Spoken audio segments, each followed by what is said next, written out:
Welcome to చిటీవీ media. చట్టాన్ని కాపాడాల్సిన ఇద్దరు లాయర్లు, సమాజానికి ఆదర్శంగా ఉండాల్సిన ఒక సాఫ్ట్వేర్ ఇంజనీర్, భవిష్యత్తును తీర్చిదిద్దుకోవాల్సిన కాలేజ్ స్టూడెంట్, డాక్యుమెంట్లు రాసే ఒక స్టాంప్ వెండర్, చూడ్డానికి ఎంతో గౌరవప్రదమైన కుటుంబం, చదువుకున్న విద్యావంతులు. కానీ వీరి ఆలోచనలు మాత్రం పాతాళానికి దిగజారాయి. కష్టపడకుండా ఈజీ మనీ సంపాదించాలనే దురాశ, దానికి తోడు ఆకాశాన్ని అంటుతున్న పసిడిదారులు వీరిలోని పైశాచికత్వాన్ని నిద్రలేపాయి. ఆ తక్కుతే అవం శుభం తెలియని ఒక 70 ఏళ్ల వృద్ధురాలి ప్రాణాన్ని బలి తీసుకునేలా చేసింది. శ్రీకాకుళం జిల్లాలో తీవ్ర సంచలనం రేపిన చింతు చిన్నమ్ముడు హత్య కేసులో పోలీసులు వెలికితీసిన నిజాలు ఒళ్ళు గగులు పొడిచేలా చేస్తున్నాయి. సర్టిఫికేట్ పని మీద నర్సన్నపేటలోని నోటరీ అడ్వకేట్ ధనలక్ష్మి ఇంటికి వెళ్లిన చిన్నమ్ముడు ఒంటిపై ఉన్న 24 తులాల బంగారాన్ని చూసి ఆ విద్యావంతుల బ్యాచ్ కళ్ళు ఆశతో మెరిశాయి. వెనక ముందు ఆలోచించకుండా ఆమెపై దాడి చేసి ప్రాణాలు తీశారు. అనంతరం మృతదేహాన్ని గోనె సంచిలో కుక్కి కారులో తీసుకెళ్లి హిరమండలం సమీపంలోని తంపర కాలువ బ్రిడ్జి కింద పారేశారు. ఆ తర్వాత ఏమీ తెలియనట్టు 38 లక్షల విలువైన బంగారాన్ని పంచుకున్నారు. అయితే పాపం పండింది. పోలీసుల నిఘా ముందు వీరి తెలివితేటలు పనిచేయలేదు. శ్రీకాకుళం జిల్లా ఎస్పీ కేవి మహేశ్వర్ రెడ్డి నేతృత్వంలో రంగంలోకి దిగిన పోలీసులు డార్క్ స్క్వాడ్, సీసీటీవీ ఫుటేజ్లు, సిడిఆర్ మరియు డ్రోన్ల సహాయంతో పక్కా ఆధారాలతో తిలారు రైల్వే స్టేషన్ వద్ద నిందితులందరినీ చుట్టుముట్టారు. అరెస్ట్ అయిన వారు వీరే: నోటరీ అడ్వకేట్ ధనలక్ష్మి, ఆమె కుమారుడు అడ్వకేట్ గణేష్, సాఫ్ట్వేర్ ఉద్యోగి Manikanta, stamp vendor Achyuta Rao, degree విద్యార్థి లక్ష్మీనారాయణ. నిందితుల నుంచి 38 లక్షల విలువైన 24 తులాల బంగారం, 6 తులాల వెండితో పాటు నేరానికి వాడిన కారు, బైకులను రికవరీ చేశారు.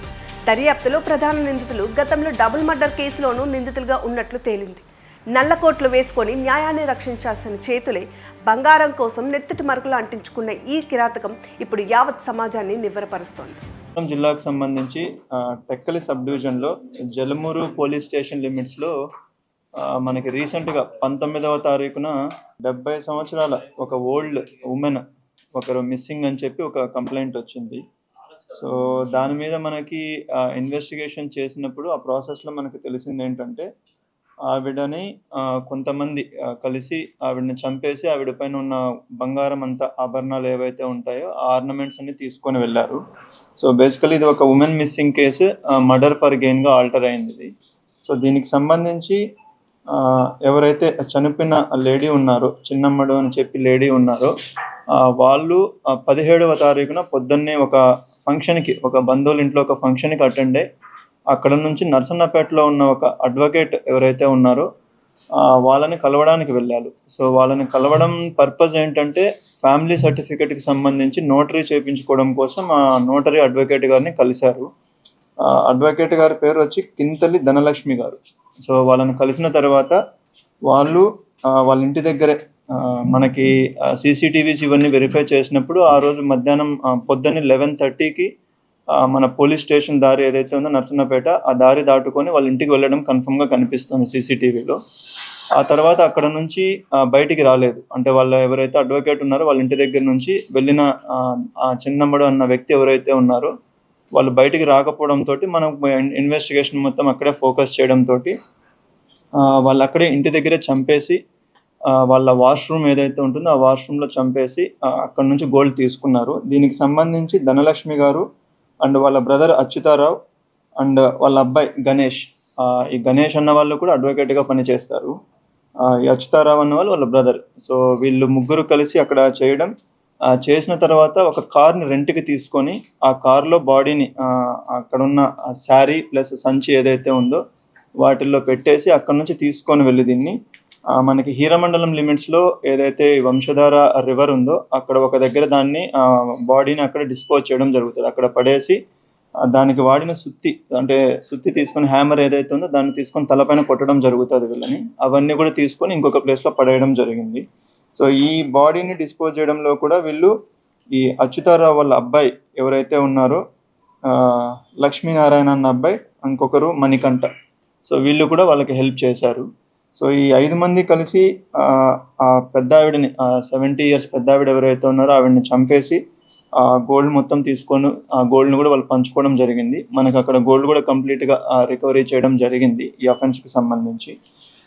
దీంట్లో ముఖ్యంగా వీళ్ళు ఏంటంటే, ఆవిడ ఒక్కటే ఉండడం, సింగిల్గా ఉండడం అండ్ అక్కడ గోల్డ్ ఉండడం తోటి వీళ్ళు దీనికి చేసినట్లు మనకు అర్థమవుతుంది.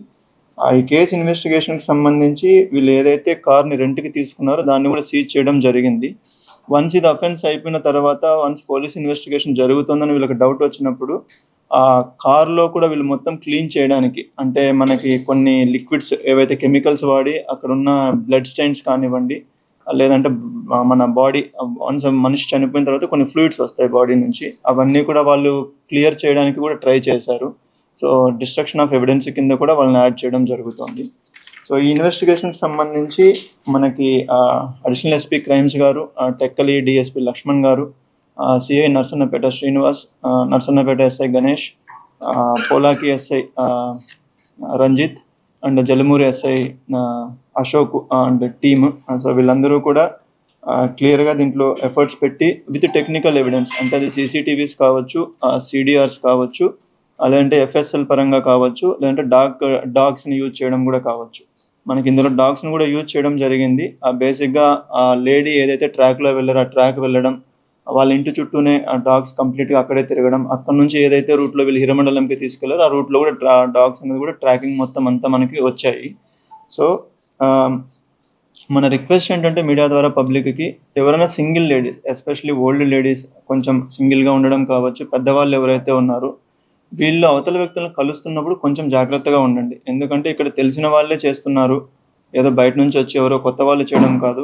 మనం ఒక పని మీద వెళ్తున్నప్పుడు మనకు తెలిసిన వాళ్ళు మన చుట్టూ ఉన్న వాళ్ళే చేస్తున్నారు కాబట్టి దయచేసి కొంచెం జాగ్రత్తలు తీసుకోవాలి. అవసరం లేని చోట మీరు ఎక్కువ గోల్డ్ వేసుకోవద్దు. ఇప్పుడు ఫంక్షన్కి దానికి వేసుకోవడం ఓకే, కానీ బయట తిరిగేటప్పుడు అన్ని చోట్ల కొంచెం వేసుకోవద్దు. లేదా ఎవరైనా కలుస్తున్నప్పుడు కూడా ఎవరిని కలుస్తున్నాము, ఎందుకు కలుస్తున్నాము అనేది మన ఇంట్లో వాళ్ళకి ముందే చెప్పాలి. సో దట్ ఏంటంటే అక్కడ ఏదైనా జరిగినా కూడా మన ఇంట్లో వాళ్ళకి ఒక ఐడియా ఉంటుంది కాబట్టి మనం ఏదైనా దాని తర్వాత స్టెప్స్ తీసుకోవడానికి కూడా చేయగలం మనం.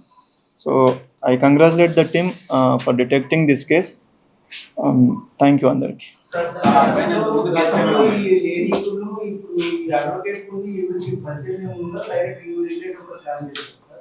అంటే ఇంతకుముందు 4 నెలల ముందు ఒకసారి వాళ్ళ అడ్వకేట్ దగ్గరికి వెళ్ళారు.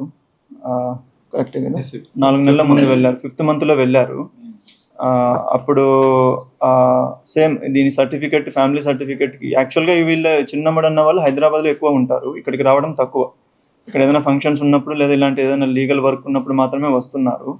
4 months మే నెలలో. సో 5th monthలో వాళ్ళని కలవడం జరిగింది. అప్పుడు వాళ్ళు చెప్పారు ప్రొసీజర్ ఏంటి ఏమన్నది కూడా వీళ్ళు చెప్పారు. సో తర్వాత ఇప్పుడు వెళ్ళారు వాళ్ళ దగ్గరికి.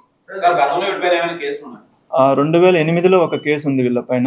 అప్పుడు కూడా సేమ్ ఇట్లనే ఒక ఓల్డ్ లేడీని మర్డర్ ఫర్ గెయిన్, అంటే అప్పుడు కూడా వాళ్ళని తీసుకొని వెళ్ళి చంపడం జరిగింది. సో దాని మీద ఇన్వెస్టిగేషన్ చేసి ఛార్జ్ షీట్ కూడా వేసినట్లు ఉన్నారు. సో ఆ కేసు డీటెయిల్స్ ఒకసారి నేను వెరిఫై చేసి మీకు ఫర్దర్గా ఏంటి ఏమైంది స్టేటస్ అనేది అది ఒకసారి చెప్తాను. ఇప్పుడు 24 tolas gold and 6 tolas silver అండి.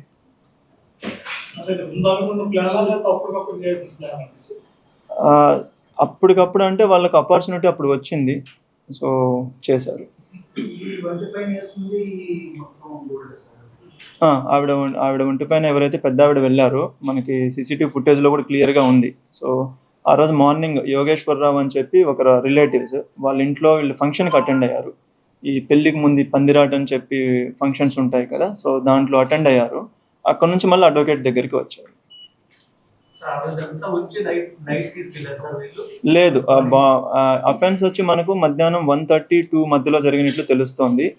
3 to 4 మధ్యలో బాడీని ఇంటి దగ్గర నుంచి మధ్యాహ్నం టైంలో తీసుకువెళ్ళారు. తీసుకొని వెళ్ళి ఆ రోజు మనకు కొంచెం రెయిన్ కూడా పడుతుంది. సో హీరమండలం దగ్గర యాక్చువల్గా వీళ్ళ ప్లాన్ బెరాజ్ లోపల పడేసేయాలని చెప్పి వీళ్ళ ప్లాన్. బట్ అక్కడ వరకు వెళ్ళడానికి కొంచెం ప్రాబ్లమ్ అయి ఆ రూట్లోనే లూప్లో మనకి ఒక దగ్గర ఒక బ్రిడ్జ్ దగ్గర పడేసి వెళ్ళారు.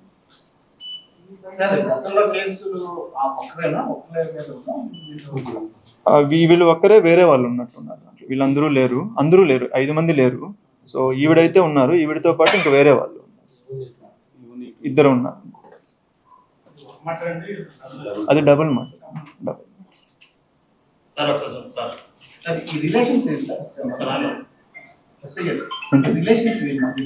అంటే ధనలక్ష్మి గారు ఎవరైతే ఉన్నారో ఆవిడ అడ్వకేట్గా చేస్తారు, వాళ్ళ అబ్బాయి గణేష్ అడ్వకేట్గా చేస్తారు, వాళ్ళ బ్రదర్ అచ్యుతరావు, సో ఆయన ఒకరు, అచ్యుతరావు పిల్లలు ఇద్దరు, లక్ష్మీనారాయణ, మణికంఠ.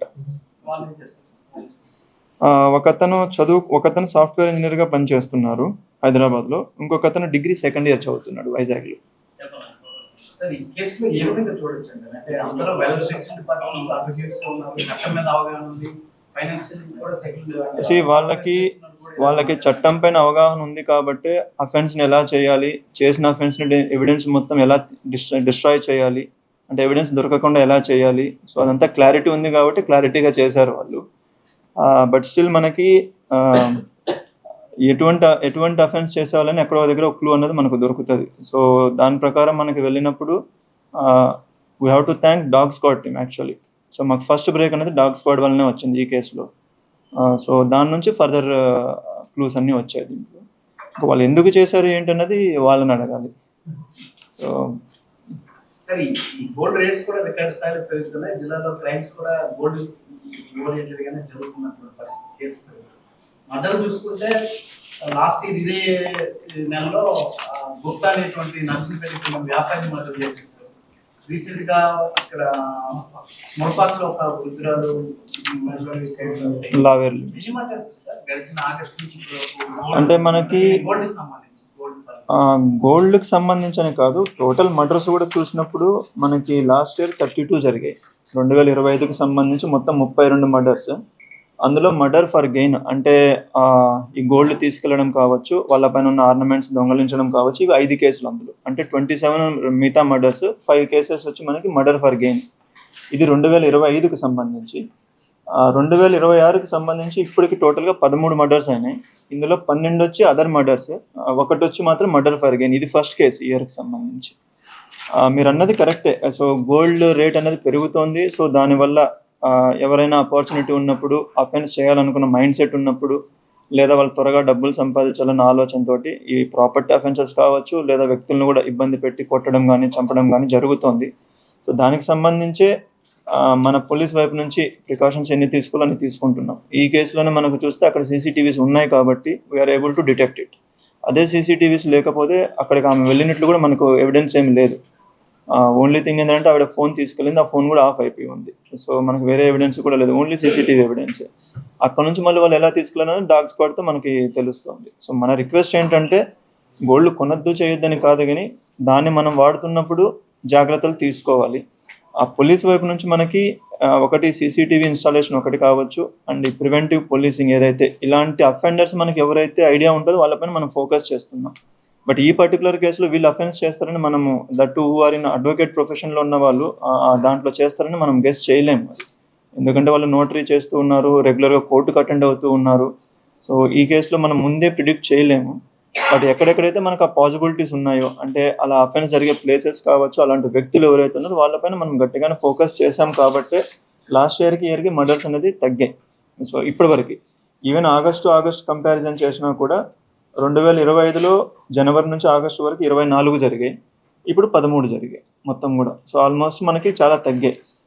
అలాగని చెప్పి మేమేమి తగ్గిపోయాయని చెప్పి చైన్ స్నాచింగ్ డేటా నేను తీసుకురాలేదు.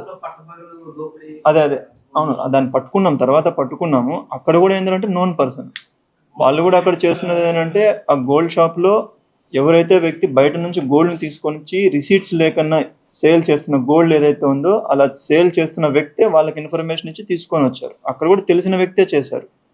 టీము అక్కడికి వచ్చి చేసిన టీము బయట టీము, బట్ వాళ్ళకి ఇన్ఫర్మేషన్ ఇచ్చి కోఆర్డినేషన్ చేసి ఎప్పుడు రావాలి, ఎలా రావాలి, ప్లానింగ్ మొత్తం చేసింది ఇక్కడ ఉన్న వ్యక్తి. ఆ వ్యక్తికి ఆ గోల్డ్ షాప్ ఓనర్కి ఎప్పటి నుంచో పరిచయం ఉంది, 3 సంవత్సరాల నుంచి పరిచయం ఉంది. వాళ్ళిద్దరు ఏంటంటే బయట గోల్డ్ తీసుకొని తక్కువ రేటుకి ఇక్కడ అమ్ముతూ ఉన్నారనమాట. సో మీరు అన్నట్టు last year Narasannapeta murder for gain కూడా అక్కడ కూడా తెలిసిన వ్యక్తే, బయట వ్యక్తులు ఏం కాదు. వీళ్ళేంటి అక్కడ కూడా ఈ మనకి ట్యాక్స్ సరిగా పే చేయకుండా, లేదంటే ఇంకోటి కావచ్చు, అలా గోల్డ్ ఏదైతే తీసుకొని వస్తున్నారో దాంట్లో జరిగిన ప్రాసెస్లో జరిగింది అది. సో మనం చెప్తున్నది ఏంటంటే మన చుట్టూ ఉన్న వాళ్ళే చేస్తున్నారు, ఇది బయట కొత్త వ్యక్తులు కాదు చేస్తున్నది, కొంచెం కేర్ఫుల్గా ఉండాలి. అంటే ఒక్కొక్కరు అడగాలి. ధనలక్ష్మి ఎవరైతే ఉన్నారో నిందితురాలు ఈ కేసు వచ్చింది, కానీ చాలా మందిని వడ్డీ తీసుకొని బెదిరిస్తున్నారు అని అంటూ కూడా కరెక్ట్. అది వీళ్ళు ఒక గోల్డ్ షాప్లో గోల్డ్ పెట్టి తాకట్టు పెట్టి వాళ్ళు ఏదో పేమెంట్ చేయక తిరిగి ఇవ్వకపోతే అక్కడ గొడవ జరగడం, అండ్ వీళ్ళు కొంతమందిని థ్రెటన్ చేసి ఏవైతే ల్యాండ్ డిస్ప్యూట్స్ ఉంటాయో అందులో ఇన్వాల్వ్ అవ్వడం, అది కూడా కొన్ని అలిగేషన్స్ ఉన్నాయి. సో దానిపైన కంప్లైంట్స్ వచ్చాయి మనకు. ఈ కేసు బయటకు వచ్చిన తర్వాత ఆ కంప్లైంట్స్ వచ్చాయి, అవి వెరిఫై చేస్తున్నాం. సో వెరిఫై చేయకుండా నేను అది చేశారని చెప్పలేను, చేయలేదని చెప్పలేదు, బట్ కంప్లైంట్స్ అయితే వచ్చాయి. ఈ ఇష్యూ జరిగిన తర్వాత కంప్లైంట్స్ వచ్చాయి. మీరేదో అదే నర్సంపేటలో 34 తులాల కేసు కూడా స్టోరీ కూడా ఈ మంత్ అయింది సార్. నర్సంపేట అనేది గతంలో గోల్డ్ అది బయట స్టేట్ వాళ్ళు వచ్చి చేసిన అఫెన్స్ అది. సో ఏ ఇయర్ మీరు అంటున్నది, ఏ ఇయర్ది? అచ్చా, మడపం హైవే దగ్గర జరిగింది. Yeah, correct. అది ఉంది. సో అది కూడా డిటెక్ట్ అవుతుంది. కరెక్ట్. ఇప్పుడు ధనలక్ష్మణ్ ఆవిడ అడ్వకేట్ గా ఉంటూ ఇల్లీగల్ యాక్టివిటీస్ ఏమైనా చేస్తున్నట్టు మనకి ఏమైనా అదే ఇప్పుడు అడిగారు కదా. సో ఈ ఇష్యూ బయటకు వచ్చిన తర్వాత వీళ్ళు ఏదో ల్యాండ్ సెటిల్మెంట్స్ కొన్ని చేసి అవతల వాళ్ళని బెదిరించారని చెప్పి ఒక 2-3 కంప్లైంట్స్ ఉన్నట్లున్నాయి. ఒక గోల్డ్ షాప్ దగ్గర ఏదో గొడవ జరిగిందని చెప్పి ఒక కంప్లైంట్ వచ్చింది. ఇప్పటికైతే ఆ కంప్లైంట్స్ వచ్చాయి, బట్ అందులో ఎంత కరెక్ట్ ఈ దందాలు కాకుండా వేరే ఇల్లీగల్ యాక్టివిటీస్ అవైతే మన నోటీస్కి రాలేదు అండి. సో ఇప్పటి వరకు అయితే పోలీస్ స్టేషన్ దగ్గరలో ఆవిడ నివాసం ఉంటుంది. లాంగ్ బ్యాక్ గతంలో మర్డర్ కేసులో ఉంటాయి. అబ్జర్వేషన్ అనేది ఆవిడ మీద ఉండాలి. మర్డర్ 2008లో జరిగింది. సో ఇది 2026. సో ఆల్మోస్ట్ మనకి 18 సంవత్సరాలు అవుతుంది. 18 సంవత్సరాల్లో అలిగేషన్స్ ఎక్కడ రాలేదు. అప్పుడు గోల్డ్ రికవరీ అవ్వలేదు. అప్పుడు ఆ కేసులో గోల్డ్ రికవరీ అవ్వలేదు. That is fact. Case trial జరిగిందని కూడా తెలుసు. అది అక్విటల్ అయిందా, కన్విక్షన్ అయిందా, ఎందుకైందని నేను జడ్జిమెంట్ కాపీ ఒకసారి చదవాలి. సో అది ఇంకా నేను చదవలేదు. సో చదవకుండా నేను కమెంట్ చేయలేను అది. బట్ అప్పుడు గోల్డ్ రికవరీ అవ్వలేదు. సార్ సహకరించారు సార్, పోలీసు సహకరించారు దీంట్లో అంటే అండి, ఇన్వెస్టిగేషన్ ఇన్వెస్టిగేషన్లో సహకరించారా లేదా అన్నది కాదు, ఎవిడెన్స్లు ఏమున్నాయన్నదే మ్యాటర్ అంతే. సో మనకి ఎవిడెన్స్లు పోలీసులు కూడా ఏంటండి, మాకు వార్తలు విన్నాం సార్. అంటే పోలీసులు కూడా ఎలా వస్తారు అది ఇదని బెదిరించారు. పోలీసులు ఎలా వస్తారంటే క్రైమ్ జరిగితే పోలీసు వస్తారు, సింపుల్ అంతే. ఓకే.